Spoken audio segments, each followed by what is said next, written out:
오늘 본문을 보면은 예수님께서는 한 장례식장을 향해 가고 계십니다.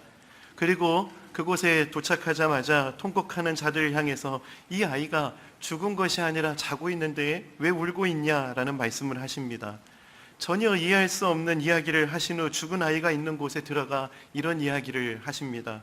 그 아이의 손을 잡고 이르시되 달리다굼 하시니 번역하면 곧 내가 네게 말하노니 소녀야 일어나라 하심이라. 여기에 아람어로 기록된 달리다굼은 합성어입니다. 달리다 그리고 쿰, 이것이 합성된 단어인데요, 달리다라는 뜻은 얘야, 아가 이런 뜻을 가지고 있고요, 쿰이라는 뜻은 일어나라 하는 뜻을 가지고 있습니다. 이 말은 우리도 매일 아침 자녀들을 깨울 때 사용하는 말입니다. 쉽게 이야기하면 이런 식으로 예수님께서 말씀하신 것입니다. 사랑하는 우리 애기, 이제 일어나서 밥 먹자 하는 풍경입니다. 그런데 오늘 이 이야기를 하는 예수님께서 사랑하는 우리 애기 일어나서 밥 먹자 하는 이 이야기가 어울리지 않는 상황인 거예요. 가장 큰 두려움, 큰 슬픔, 그리고 죽음이라는 그 절망의 자리 앞에서 예수님께서는 평소에 사용하는 그런 일상적인 용어를 사용하고 계십니다. 그리고 이 이야기를 하시면서 죽어있던 그 소녀를 일으켜 살리십니다. 엄청난 기적을 베푸시는데 그냥 평소에 하는 일이야 하는 메시지를 좀 전하는 것 같아요. 성경을 보면은요, 구약 성경에서 여호사밧 왕이요 엄청난 기적을 경험하고 놀라서 엘리사에게 오게 되거든요. 그때 엘리사가요 너무나 태연하게 이런 이야기를 합니다. 열왕기하 3장 18절입니다. 이것은 여호와께서 보시기에 작은 일이라. 이것은 여호와께서 보시기에 작은 일이라. 좀 엘리사의 포스가 느껴지지 않으세요? 이것이 하나님을 좀 아는 사람, 하나님을 경험하는 자의 고백 아니겠습니까? 우리 하나님은 어떤 하나님이십니까? 말씀만으로도 온 우주를 창조하신 하나님이십니다. 죽은 자를 살리시고 위대하신 하나님이십니다. 그분 앞에서 그냥 개천을 파가지고 없던 곳에 물이 생기는 거, 이거는 작은 일이야 라고 하는 엘리사. 하나님을 아는 만큼 이렇게 담담해질 수 있는 것 같습니다. 그런데 이런 믿음 좋은 엘리사의 모습을요 저는 저희 가정에서 봐요. 저희 자녀들을 보면은요 진짜 저를 슈퍼맨 보듯 합니다. 아빠가 뭐든지 다 할 수 있는 줄 지금까지 믿고 있어요. 그러면서 저희 가정에서 우리 아이들이 부르는 동요가 있거든요. 그 동요가 뭐냐면은 그 제목은 우리 아빠 엄지척이라는 동요입니다. 가사를 좀 읽어드릴게요. 우리 아빠는 진짜 엄지척, 세상에서 모르는 게 하나도 없대. 이거 뭐야 내가 물어볼 때마다 척척박사. 와우, 아빠 우리 아빠 진짜 엄지척. 제가 한번 불러드릴까요? 한번 불러드릴게요. 우리 아빠는 진짜 엄지척, 세상에서 못하는 게 하나도 없대. 나를 번쩍 들고 휙휙 돌릴 때면 천하장사 짱. 아빠 우리 아빠 진짜 엄지척. 이런 동요를 저희 아이들이 부르고 있어요. 그런데 이 동요에다가 아빠라는 단어에 주님이라고 이 단어를 좀 바꿔서 부르면은 이거 완전 찬송가입니다.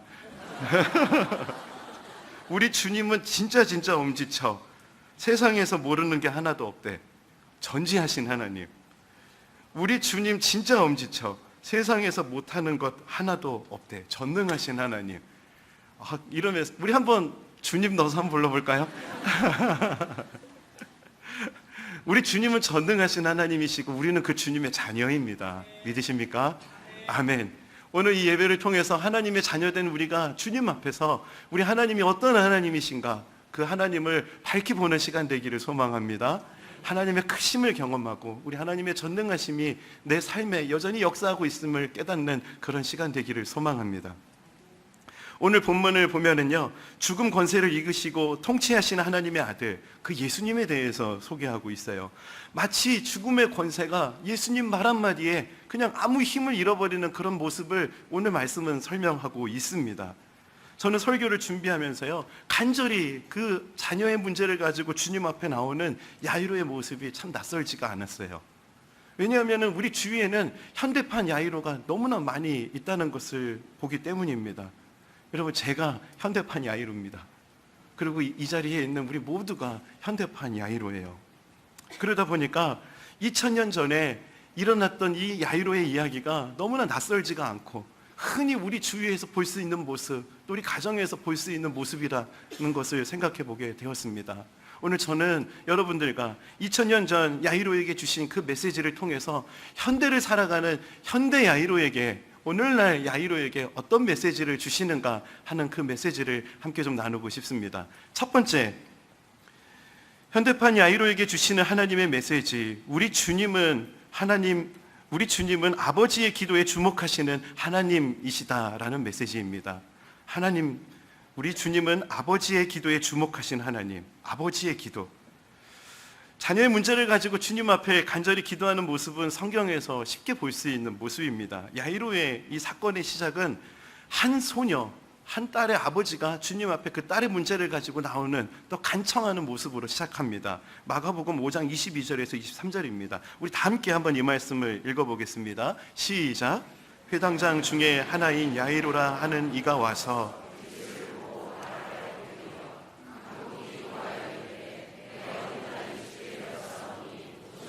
그 위에 손을 얹으사 그로 구원을 받아 살게 하소서 하거늘.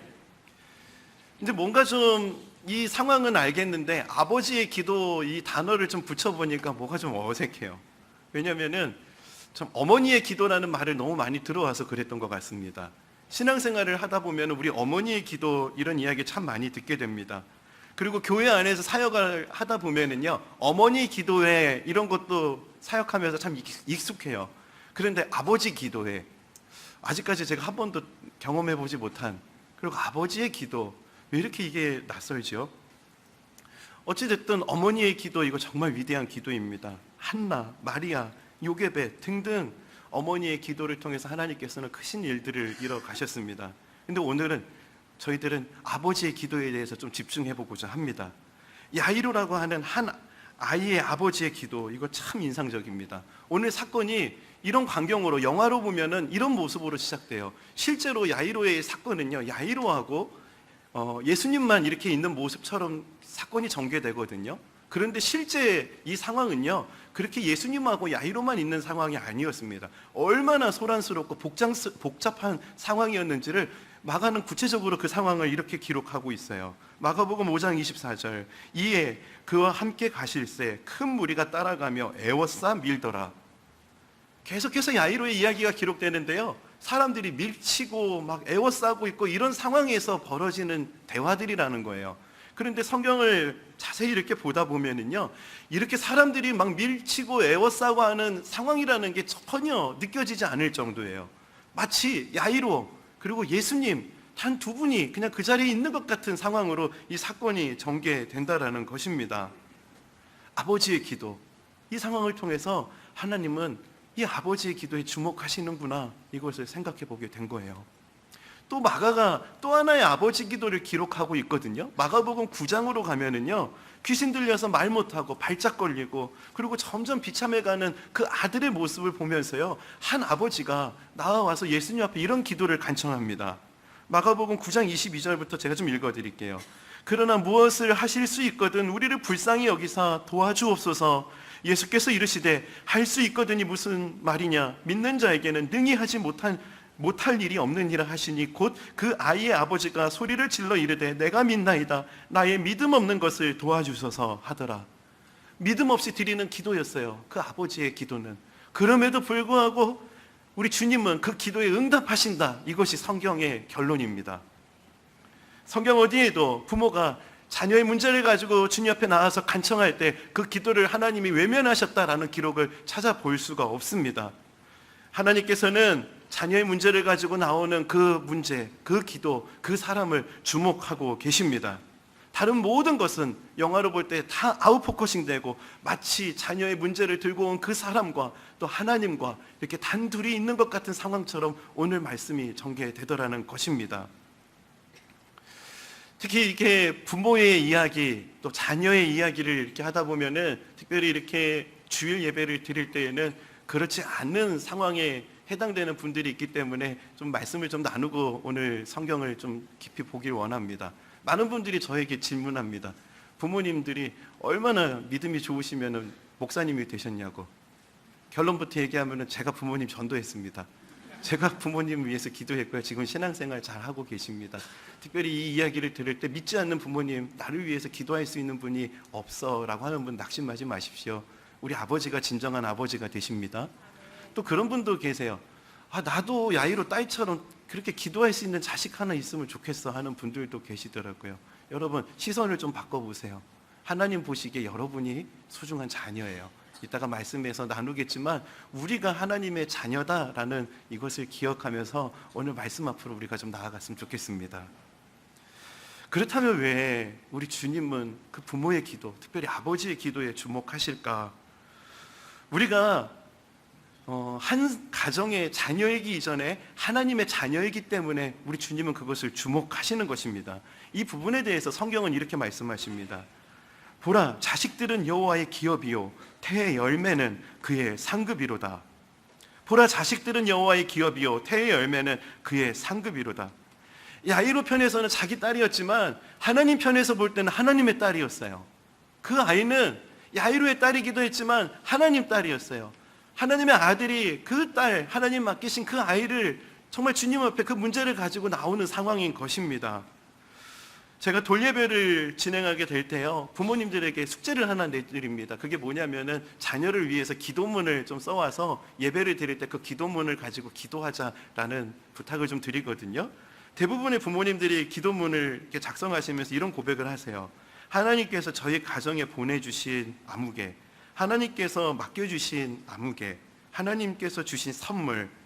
제가 돌예배 인도하면서 단 한 번도 하나님께서 우리에게 주신 십자가, 짐덩어리 막 이런 이야기 들어본 적이 없습니다. 근데 이게 세월이 지나가면 좀 이게 좀 바뀌는 것 같아요. 자녀를 어느 정도 이렇게 키운 가정에 가서 제가 신방을 할 때였는데요, 우리 집사님께서 저에게 이런 나눔을 하시더라고요. 우리 집에는 작은 십자가 2개가 있다고. 근데 제가 눈치도 없이 여쭤봤죠. 그 십자가가 뭐예요? 했더니 2 아들을 말씀하시는 거더라고요. 그 이야기를 설명하시면서 더 침통한 표정으로요 그러는 거예요. 더 큰 십자가가 하나 있다고. 그래서 제가 차마 물어보지는 못했고요. 마음으로는 그 큰 십자가가 남편이 아닐 거라 믿습니다. 이렇게 처음에는 선물입니다, 하나님 보내주셨습니다 이러는데 나중에는 십자가 왜 이렇게 그 고백들이 변해가는 걸까요? 우리가 잊어버리고 있는 거 아닐까요? 우리의 자녀가 하나님으로부터 온 자녀라는 것을. 제가 제 딸을 누구에게 소개할 때 제 딸 하연입니다 라고 소개할 때 제가 기억하는 게 있어요. 하나님께서 저에게 맡겨주신 이것을 생략하고요, 제 딸 하연입니다 라는 것을 꼭 이렇게 하려고 참 의식을 많이 하고 있습니다. 여러분의 자녀는 누구의 아들이고 누구의 딸입니까? 여러분의 아버지는 또 누구십니까? 하나님만이시겠습니까? 아멘이세요? 아멘입니다. 사랑하는 성도 여러분, 우리의 아버지는 하나님이세요. 우리는 하나님의 소유입니다. 우리는 부모님의 소유이기 전에 하나님의 소유이고 하나님이 우리 아버지가 되신다. 이 믿음을 가지고 살아가는 우리 모두가 되기를 소망합니다. 이 야이로의 기도를 깊이 살펴보면은요, 야이로의 기도 속에서요 따뜻한 아버지의 그 마음이 느껴져요. 그런데 저는 야이로 이 본문을 묵상하면서요 한참 그런 생각을 했었어요. 왜 백부장처럼 기도하지 않아가지고 이 고생을 하냐. 말씀만 하옵소서, 그냥 그렇게 했으면 됐을 텐데 집까지 와달라고 해가지고 이 고생을 하다니 하는 생각을 했어요. 여러분, 백부장이 어떻게 기도했길래 주님으로부터 칭찬을 받았죠? 제가 좀 읽어드릴게요, 그 기도의 내용을. 백부장이 대답하여 이르되, 주여, 내 집에 들어오심을 나는 감당하지 못하겠사오니 다만 말씀으로만 하옵소서. 말씀만 하셔도 됩니다. 오지 않아도 돼요. 주님, 말씀만 해주세요. 주님께서는 이 사람의 믿음을 칭찬하십니다. 이스라엘에서 이보다 큰 이가 없다 라고 하면서 그 믿음을 칭찬하시죠. 이렇게 좀 기도하지, 야이로가 왜 굳이 집까지 오라고 그렇게 해가지고 집 가는 중에 얼마나 어려움을 당합니까? 그런 생각을 하면서요 야이로의 기도를 좀 살펴봤는데요, 야이로의 기도에 특별함이 있더라고요. 한번 야이로의 기도를 볼까요? 누가복음 8장 41절. 이에 회당장인 야이로라 하는 사람이 와서 예수의 발 아래 엎드려 자기 집에 오시기를 간구하니. 마가복음 5장 23절. 간곡히 구하여 이르되 내 어린 딸이 죽게 되었사오니 오셔서 그 위에 손을 얹으사 그로 구원을 받아 살게 하소서. 한마디로 하면 이런 거예요. 예수님, 저희 집으로 좀 와주세요. 그리고 저희 딸이 하나 있는데요, 그 딸이 지금 아프거든요. 안수기도 좀 꼭 해주세요. 그리고 그 딸이 있는 방에도 좀 들어가 보시고요, 그 딸 옆에 좀 예수님이 서 계셔 주시고요, 우리 집에 예수님이 좀 거닐어 주셨으면 좋겠어요 라고 하는 그 아버지의 마음이 예수님 앞에 고백되는 것입니다. 얼마나 그 야이로의 마음이 느껴져서요 따뜻했는지 몰라요. 야이로가 그렇게 주님 앞에 기도하는데, 실제로 2000년 전에 이 야이로의 기도가요, 오늘날 신방하면서 제가 경험하는 수많은 가정의 기도였다는 것을 또한 깨닫게 되었습니다. 제가 어느 날 이제 밤에 남자들 다락방 했을 때예요. 남자 다락방 마치고 이제 집으로 돌아가려고 그 가정을 나서는 길인데요, 갑자기 방에서 아내 집사님이 나오시면서 목사님, 우리 아들을 위해서 좀 기도해 주세요라고 부탁을 하시더라고요. 예, 알겠습니다. 여기서 기도하겠습니다 하고 신발장 앞에 서서 이제 기도하려고 하는데요, 여기가 아니라 아들이 있는 방으로 좀 들어와 달라고 말씀을 하시는 거예요. 예, 알겠습니다. 방에 들어갔어요. 아들이 열심히 공부하고 있더라고요. 그리고 아들을 무릎을 딱 꿇히고요, 그러는 거예요. 목사님, 안수기도 좀 해주세요. 그래서, 예, 알겠습니다 하고 안수기도 해주고 왔거든요. 큰 시험을 앞두고 있는 그 자녀를 위해서 이 아들을 안수기도 좀 해주세요 하는 그 마음, 오늘 야이루가 그런 마음으로 예수님 앞에 나와왔던 것입니다. 그래서 이 기도가 낯설지가 않았고 이 기도가 참 따뜻했어요. 저 같아도 그럴 것 같아요. 예수님이 지나가시면 말씀만 하옵소서 하지 않을 것 같아요. 집에 좀 오시고요, 좀 오래 좀 계셨으면 좋겠고요, 저 방도 가보시고 이 방도 가보시고 우리 집에서 나는 냄새도 좀 맡아보시고 하룻밤 주무시고 가시고, 저 같아도 그럴 것 같아요. 야이로가 그 마음으로 예수님 앞에 나아가서 간청하고 있는 것입니다. 그런데 이렇게 간청하는 야이로, 그런데 그것을 주목하시는 하나님, 왜 주목하실까? 왜 그 기도에 주목하실까? 이것을 생각하다가 제가 큰 은혜를 받았는데요, 그게 뭐예요? 왜 그랬냐면은 하나님도 아버지이시기 때문에 그 마음을 아신다는 거예요. 하나님도 아버지세요. 하나님도 아들이 있었거든요. 독생하신 예수 그리스도. 그 아들이 있는 그 아버지의 마음이 그 딸의 문제를 가지고 나오는 그 아버지의 마음을 아시는 거예요. 우리 주님은. 혹시 이 자리 가운데 우리 성도님들 가운데 자녀와 떨어져 지내면서 자녀 걱정을 하시는 부모님들 계시나요? 하나님께서도 그 아들과 분리되는 아픔을 겪으셔서 여러분의 그 마음을 아십니다. 자녀가 학교 생활 중 또 인간관계에서 어려움을 겪고 계시나요? 하나님께서도 그 아들이 사람들로부터 학대받고 외면당하는 것을 보셨습니다. 자녀가 고통당하는 모습, 힘들어하는 모습을 지켜봐야만 하는 부모님들이 이 자리에 계십니까? 우리 주님은 그 마음을 아십니다. 하나님도 그 아들이 십자가에 달려 고통하는 모습, 죽어가는 모습을 바라보셔야만 하셨습니다. 자녀가 먼저 부모의 품을 떠나 큰 슬픔으로 아파하시는 분들이 계십니까? 우리 주님 그 마음을 아십니다. 하나님께서도 그 아들이 죽어가는 모습, 그 아들의 죽음을 지켜보셨습니다. 그래서 우리 주님은 자녀의 문제, 가정의 문제, 또 하나님의 자녀가 주님 앞으로 그 문제를 가지고 나올 때 그 사람, 또 그 문제에 주목하시는 것입니다. 사랑하는 성도 여러분, 여러분의 자녀가 정말 세상 모든 풍파 속에서 안전하길 원하십니까? 우리 주님도 그러셨어요. 아버지셨거든요. 그렇지만 우리를 사랑하셔서 그 아들과 함께 모든 것을 우리에게 주셨다라고 성경이 기록하고 있습니다. 로마서 8장 32절입니다. 자기 아들을 아끼지 아니하시고 우리 모든 사람을 위하여 내주시니까 어찌 그 아들과 함께 모든 것을 우리에게 주시지 아니하겠느냐. 우리 주님이 이처럼 우리를 위하시고 이처럼 우리를 사랑하신다는 이 사실이 제 마음 가운데 얼마나 감격이 되었는지 모릅니다. 부모가 자녀의 문제를 가지고 나올 때 하나님은 그 기도에 주목하십니다. 왜? 하나님도 그 마음을 아시거든요. 하나님의 자녀가 된 우리가 두려움을 가지고 주님 앞에 나아올 때 주님은 우리를 주목하십니다. 왜? 우리가 주님의 자녀이거든요. 하나님도 우리가 어떤 마음인지 아십니다. 하나님의 자녀이기 때문에 그렇습니다. 우리를 주목하신 하나님, 우리 아버지 되신 하나님, 믿음의 눈을 들고 우리를 주목하신 하나님을 바라볼 수 있는 그런 시간이 되기를 소망합니다. 현대를 살아가는 야이로에게 주시는 두 번째 메시지, 흔들리는 믿음을 붙잡아 주시는 하나님이시라는 것입니다. 특별히 무엇으로? 말씀으로. 정신과 의사 조지 월튼이 Why Worry라는 책에서 흥미로운 연구 내용을 인용하고 있습니다. 인용된 내용을 제가 좀 설명드리겠습니다. 사람들 많이 걱정하는데요. 그 걱정의 40%는 절대 일어나지 않는다. 걱정의 30%는 이미 일어났던 일이 또 일어날까 봐 미리 걱정하는 것이다. 걱정의 22%는 너무 사소해서 무시해도 좋은 일이다. 걱정의 4%는 바꿀 수 없는 일이거나 어쩔 수 없는 일이다. 걱정의 또 4%는 우리가 바꿀 수 있는 일이다. 진짜 우리가 걱정할 수 있는 그 비율을 따져봤더니 4%밖에 안 된다. 뭘 이야기하는 거냐면요, 우리가 걱정하지도 않아도 되는 것들도 걱정하면서 살아간다라는 거예요.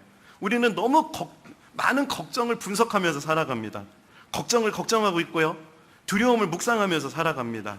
우리가 믿음을 가지고 살아가려고 할 때요, 우리의 믿음을 흔드는 강력한 무기가 있습니다. 그것이 뭐냐면은 현실에서 들려오는 구체적인 현실에 대한 메시지예요. 주님과 함께 집으로 가던 중에 야이로가 그 상황을 겪게 됩니다. 마가복음 5장 35절입니다. 우리 이 말씀 우리 다 함께 한번 읽어보겠습니다. 시작. 아직 예수께서 말씀하실 때에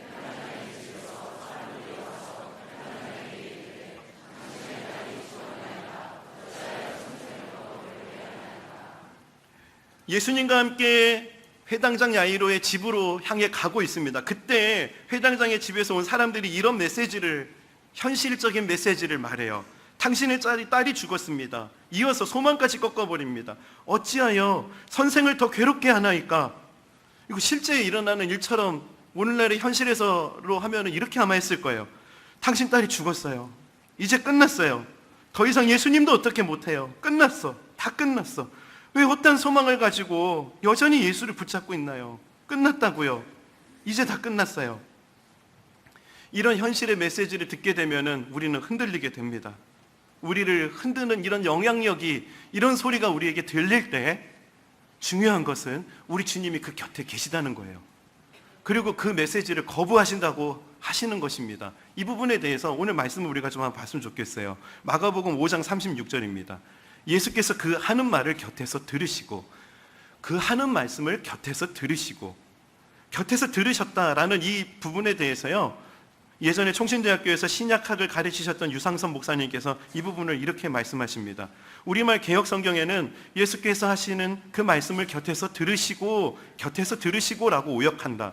이것은 불순종하다 또는 거부하다라는 뜻을 가진 파라쿠오를 잘못 번역한 것이다. 36절 앞부분의 정확한 번역은 예수께서 있던 말을 거부하시고 있던 말을 배척하시고다. 이 해석으로 오늘 본문을 한번 볼까요? 원문으로 해석하면 이렇습니다. 예수께서 그 하는 말을 배척하시고 그 하는 말을 거부하시고 회당장에게 이르시되 두려워하지 말고 믿기만 하라 하시고, 그 하는 말이 뭐죠? 그 하는 말, 그 딸이 죽었습니다. 끝났습니다 하는 말이 있는데요, 그거를 배척하시고, 그러면서 동시에 야이로에게 무슨 메시지를 선포하시죠? 두려워하지 말고 믿기만 해라. 두려워하지 말고 믿기만 해라. 너와 함께하고 있는 내가 누군지 알지? 그러니 두려워하지 말고 믿기만 해 라고 이야기하는 것입니다. 야이로는 이 말씀을 붙들었습니다. 그리고 예수님과 함께 계속해서 그의 집을 향해 가죠. 그리고 장례식장이 되어버린 그의 집에서 예수님께서는 이런 이야기를 하십니다. 들어가사 그들에게 이르시되 너희가 어찌하여 떠들며 우느냐? 이 아이가 죽은 것이 아니라 잔다 하시니 그들이 비웃더라. 예수께서 그들을 다 내보내신 후에 죽은 것이 아니라 잔다, 죽은 것이 아니라 잔다, 통곡하는 그 소리가 들려옵니다. 야이로에게. 그때 우리 주님의 메시지, 죽은 게 아니야, 자는 거야 라고 이야기하고 있는 것입니다. 우리의 믿음을 흔드는 메시지가 들려오고 그 영향력이 있을 때 하나님의 메시지가 동일하게 선포되고 있다고 오늘 말씀은 우리에게 말씀하십니다. 실제로 우리는 눈에 보여지는 대로 판단하고 귀에 들려지는 대로 판단하고 또 그것을 믿고 그 현실을 살아가고 있습니다. 그런 것이 정말로 많습니다. 여러분 행복하세요? 갑자기 물어보셔서 당황하셨죠? 네. 행복하십니까? 왜 행복하세요? 행복한 이유가 무엇입니까? 혹시 눈에 보여지는 여러 요건들, 그런 외적인 조건 때문에 행복하셨다라고 고백하시는 것 아니십니까? 여러분 불행하세요? 왜 불행하십니까? 혹시 눈에 보여지고 판단되어지고 귀에 들려지는 그 메시지를 믿기 때문에 불행하다라고 여기는 거 아니세요? 저는 중고등학교 시절에 남중남고를 나왔는데요. 이 남학교가 참 좀 거칠어요. 그 중학교 시절, 고등학교 시절에 제 별명이 문둥이였습니다. 이게 왜 그랬냐면요, 제가 그 시절에 아토피를 너무 심하게 알아가지고요, 친구들이 저를 보면서 문둥아 문둥아 이러고 많이 놀렸어요. 그래서 많이 위축돼가지고요, 제가 긴팔도 못 입고 반바지도 못 입고 다녔던 시절이 있습니다. 그랬던 제가요, 우리 주님을 만나게 되거든요. 우리 주님을 만나는데 그 수련회에서 이 메시지가 선포되는 거예요. 내가 내 눈에 보배롭고 존귀하며 내가 너를 사랑하였은즉. 이 메시지가 가슴에 꽂혔어요. 하나님 보시기에는 제가 존귀하대요. 친구들은 문둥이라 그러는데, 아토피가 있어가지고 이거 보여주기가 부끄러운데 하나님은 그 모습이 보배롭고 존귀하대요. 그때부터 제 안에 변화가 일어나기 시작했어요. 하나님이 보시는 그게 진짜야 라는 변화, 하나님이 말씀하시는 그것이 진짜야 라는 변화예요. 친구들이 그 이후에도요, 수련회 끝나고 얼마나 놀렸는지 몰라요. 문둥아 부르면 제가 오히려 당당하게 그랬어요. 나 문둥이 아니거든? 그럼 막 친구들이 당황하는 거예요. 너 왜 그래? 아토피야. 막 이렇게 얘기하면 친구들이 알았어. 점점 못 놀리더라고요. 그렇게 할 수 있는 담대함 어디서 나왔을까요? 제가 막 그게 깨끗하게 치료돼가지고 나는 존귀한 사람이야 했던 게 아니었어요. 여전히 있지만 하나님 말씀에 비춰진 내 모습은요, 보배롭고 존귀하거든요. 아멘이세요? 여러분도 마찬가지예요. 하나님의 눈에 비춰진 그 모습으로 여러분 현실을 보고 있느냐, 아니면은 현실에서 들려오는 그 소리로 그 상황을 판단하고 보여지는 대로 믿고 있느냐, 그 차이 속에서 우리가 살아가고 있다라는 것입니다. 여러분의 현실 가운데 보여지는 것, 들려지는 것으로 판단하고 그것을 믿고 있지는 않으신가요? 보여지는 대로 또 들리는 대로 믿으십니까? 아니면은 말씀에 비춰지고 말씀에 들려진 것을 따라서 믿으십니까? 야이로도 그랬습니다. 눈으로 보여지는 상황은 딸이 죽어 있는 상황입니다. 귀에 들려지는 메시지는 딸이 죽었다, 끝났다라는 메시지입니다. 통곡 소리예요. 이제는 소망이 없다고.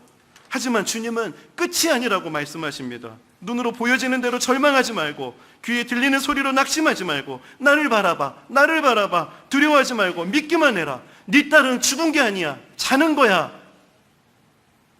현실 속에서 우리도 야이로와 같이 세상에서 들려오는 현실의 메시지, 주님의 메시지 앞에 서게 됩니다. 그때 여러분은 어느 메시지에 위에 서기로 결단하시겠습니까? 사도 바울은 현실 상황에 분석하고 또 그것을 믿고 판단하는 그 당시의 초대교회 그리스도인들을 향해서 이렇게 믿음에 대해서 정의합니다. 이는 우리가 믿음으로 행하고 보는 것으로 행하지 아니함이로라. 우리는 보는 것으로 행하지 아니하는 믿음의 사람들이다라는 것을 말하고 있는 것입니다.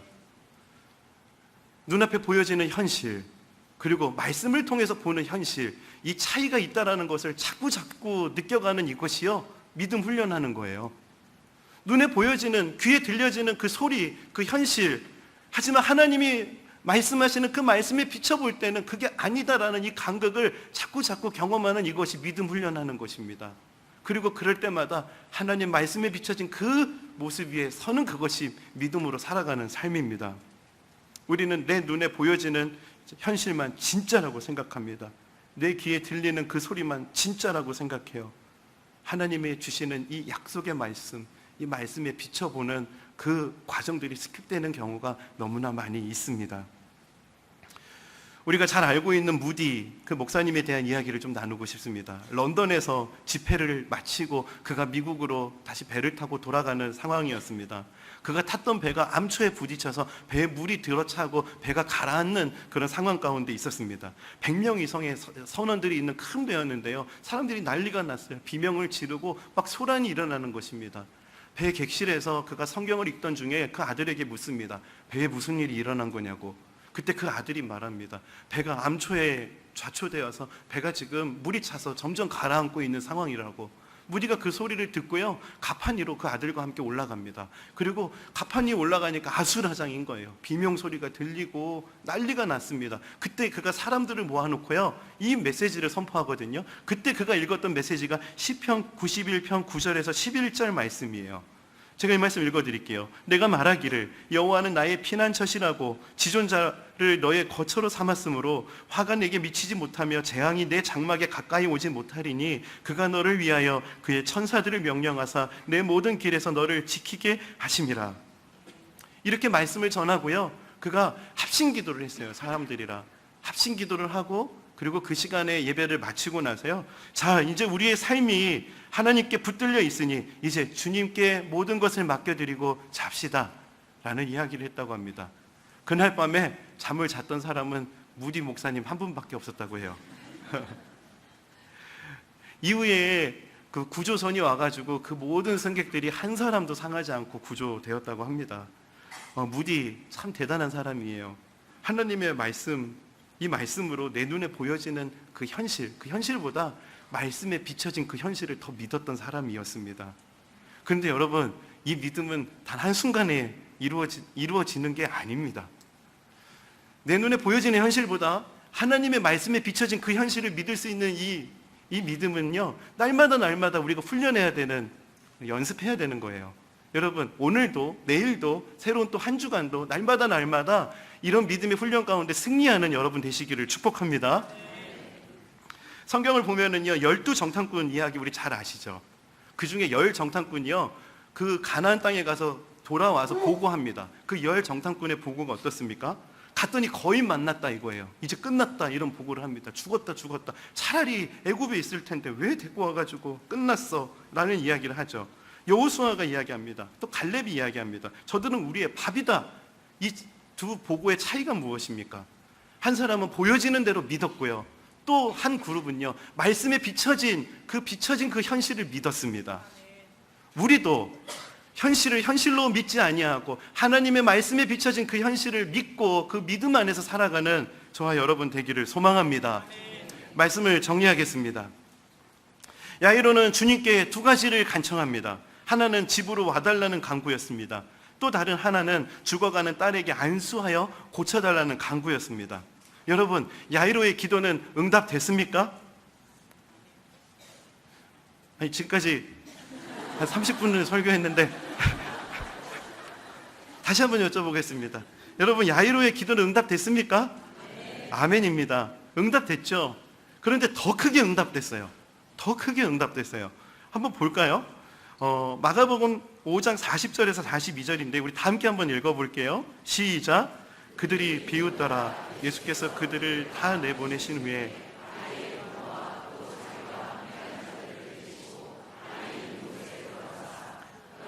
손을 잡고 이르시되 달리다굼 하시니 번역하면 곧 내가 네게 말하노니 소녀야 일어나라 하심이라.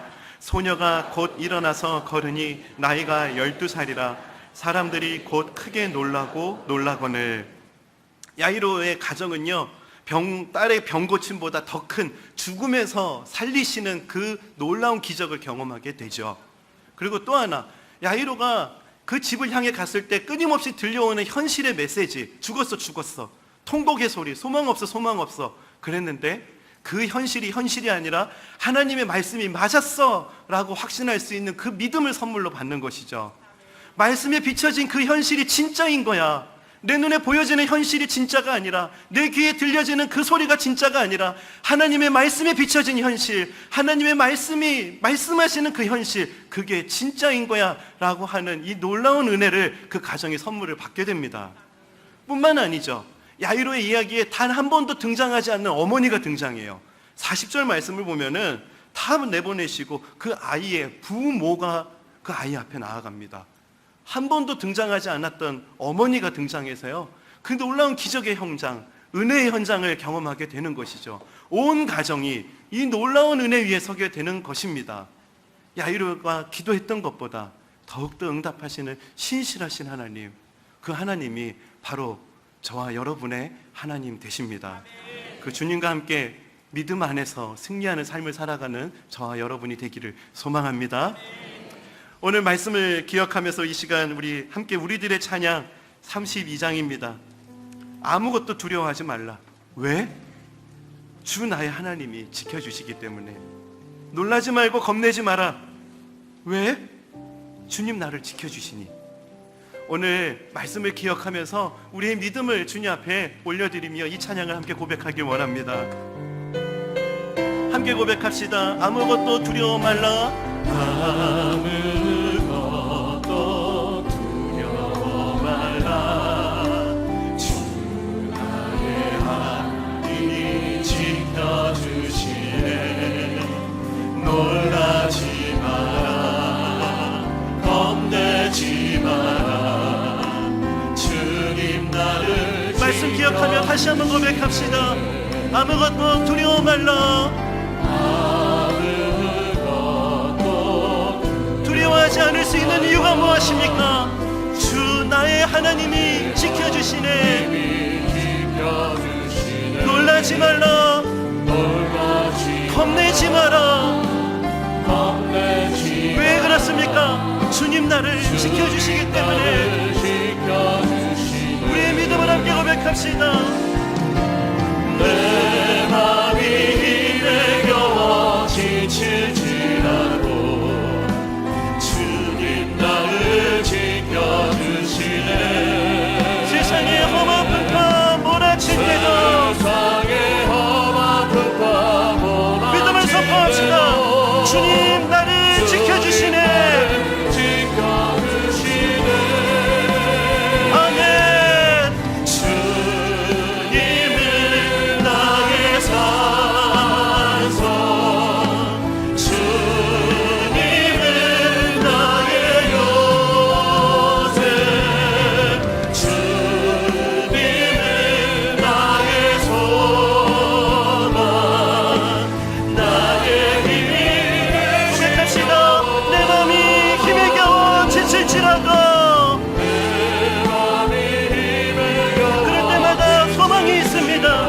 주님 나를 지켜주시네. 세상의 험한 풍파 몰아칠 때도 주님 나를 지켜주시네. 지켜주시네. 그 주님을 선포합시다. 주님은 나의 산사.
말씀을 기억하면서 야이로와 같이 좀 오늘 이 시간을 기도했으면 좋겠어요. 하나님 우리 집으로 찾아와 주시길 원합니다. 우리 집에 오셔서 하나님 임재하여 주시고 하나님으로부터 오지 않는 모든 불신의 소리, 절망의 소리가 떠나가게 하여 주시옵소서. 한 가지 또 기도합시다. 여러분 무엇 때문에 이렇게 두려워하십니까? 무슨 소리를 들으셔서 무엇을 보셔서 왜 이렇게 두려워하십니까? 믿음의 눈을 열어서 그 현실이 현실이 아니라 하나님의 말씀에 비춰진 그 현실이 진짜라는 것을 확신할 수 있는 은혜, 하나님 그 은혜를 오늘 이 시간 우리에게 허락하여 주시옵소서. 오늘 말씀 기억하며 그 은혜를 구하며 함께 주님 앞에 간절히 기도합시다. 함께 기도하시겠습니까? 하나님 아버지, 주님의 은혜를 구하며 기도합니다. 아버지 하나님, 우리 집으로 오시옵소서. 우리 집에 이런 문제가 있습니다. 우리 자녀의 아픔이 있고 아버지 우리 마음의 아픔이 있고 하나님으로부터 오지 않는 여러 가지 불신과 아버지 하나님으로부터 오지 않는 여러 가지 아픔들이 많이 있습니다. 하나님 간절히 바라고 기도하기는 두려워하지 두려워하지 말라. 아버지 하나님을 믿으라 말씀하신 하나님, 두려워하지 말라 말씀하시는 그 주님 말씀 위에 서기를 원합니다. 두려워하지 말아라, 믿기만 하여라.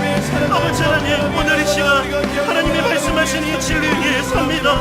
이 아이가 죽은 것이 아니라 찬다. 이 아이가 죽은 것이 아니라 찬다.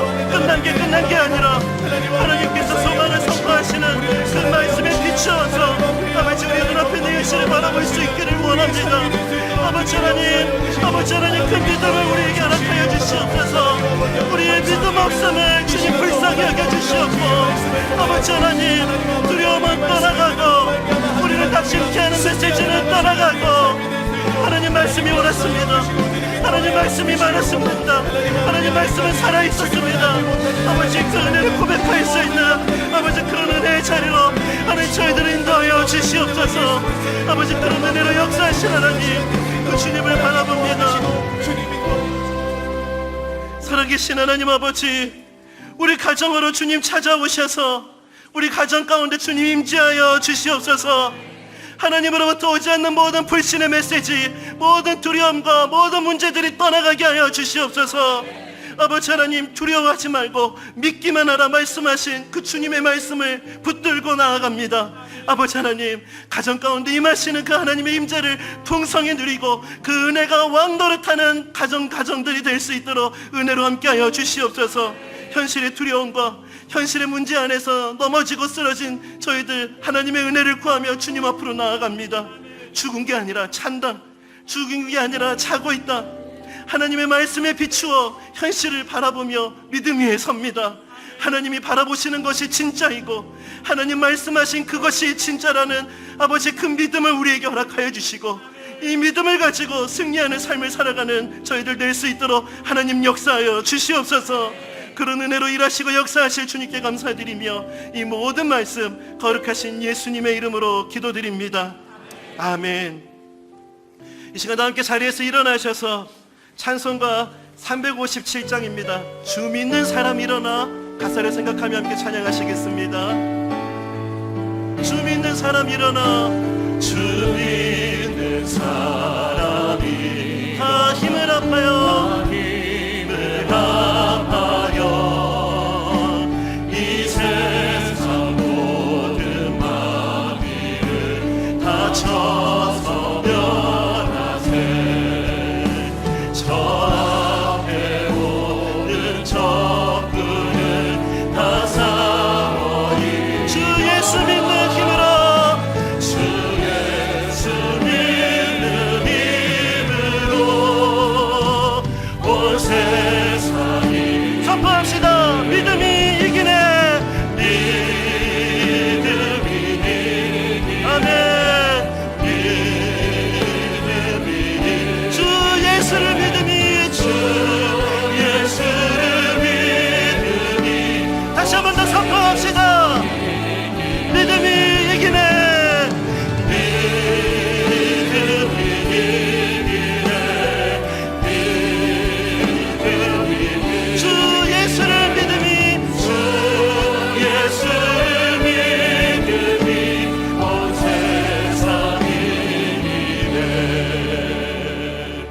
함께 기도하시겠습니다. 지금은 우리 주 예수 그리스도의 은혜와 하나님의 사랑하심과 성령님의 교통하심이 나를 주목하시는 하나님을 바라보고 하나님의 말씀을 의지하여 이 현실의 상황 가운데 살아가기를 결단하며 예배하는 모든 성도님들 머리 위에 지금부터 영원토록 항상 함께 하시기를 간절히 축원하옵나이다. 아멘.